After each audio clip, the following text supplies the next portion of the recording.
Hey guys, apart from Ursula getting BT, Shantotto is also getting her FR, so let us talk about Shantotto's kit. First, her FR. Is it good as a main FR? Well, technically I think it's better as an Echo, because she has that self 80% condition, and again I really dislike this form of condition at this point in the game. Yeah, I mean, like, we already have character that gives generic 80% to all the party, so why is there still this selfish condition? So I think she's one of the last one that has this condition, because moving on, everybody seems to have more generic FR that is applicable to everyone. But party-wise, still get 60%, so that's actually still pretty good. And if you do plan to use her FR as main, then I do recommend to enter her BT phase early, because you can then use her to boost up the HP damage bonus, because it's 80% per turn. So if you do that, assuming Shantotto's FR, then you use 2 echoes and you go into Shantotto BT phase, you should come out from your BT phase with 885%. Then you can just keep spamming echoes and you still have 2 to 3 more turns left in your first time.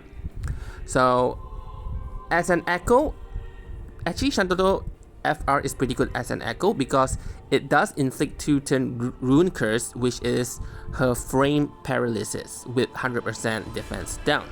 So if you need some form of paralysis like guaranteed, then her FR does that as well. So that is pretty good.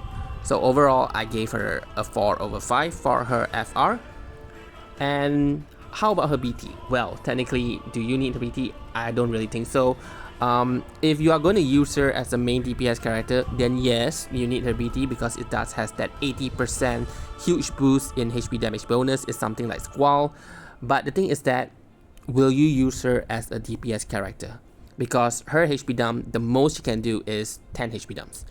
And we already have character that does 12, that does 13 against 2 enemy. Like, Baltier is doing 20, Rex is doing even more. So where do you put Shantotto in? So I do not really think that she is relevant as much as a main DPS character at this point, but she does have that utility.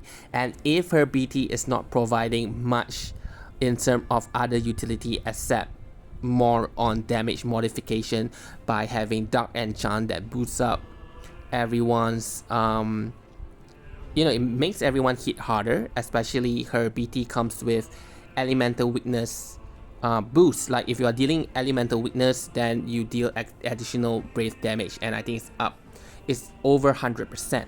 So in that case, she's just boosting everyone brave damage as well as HP damage limit. And if you are not using her as the main DPS, then you do not really need that, right? So you can use her without her BT, because her LD has guaranteed paralysis, her FR has guaranteed paralysis, and that is the main reason if you ever will be using Shantotto in your team.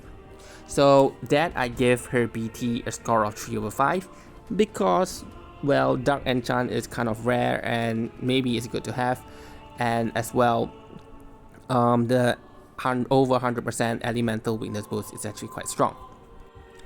Now, for her kit, she's a disabler, and she's a Dark Enchanter, and she's a brave damage booster. So that is about her kit. How would you use Shantotto's kit? Like I say, if you're using her FR as main, then you enter her BT phase early, else you mainly focus on her paralysis. So, every time she have like 4 LD users and 2 FR, so total of 12 turns of guaranteed paralysis. So reapply when necessary, and every time when you are not using her LD or FR, then you use S1, because that seems to be the hardest hitting ability that she has, which is 10 HP dumps, while S2 is 6 single target HP dump with 2 splash case, and her EX, if not mistaken, is 5 HP dump AoE, so that's actually 10 as well. So you technically just bring Shantotto mainly if you need a frame paralysis utility, and if you have an enemy with very high defense or brave damage reduction, so just do know that Shantotto can shut that down as well, because she provides a 130% boost on elemental weakness damage, while she already enchant the entire party with brave, Dark Enchant, then she have 140% defense down, which will allow your entire party to hit really hard. Her LD is one of the rare LD that has paralysis, so if you are a new player or something, if you are chasing after Ursula's kit as well, so do try to grab onto Shantotto's LD. If you're not planning all the way to at least get her FR or BT, just get the LD is very useful because her LD call does that as well. So overall, I'm giving Shantotto actually about 7 to 7.5, so I kind of lean on 7.5 because the paralysis is still quite a good utility to have. So anyway, if you're pulling for Shantotto, good luck with your pulls and have fun. Thank you.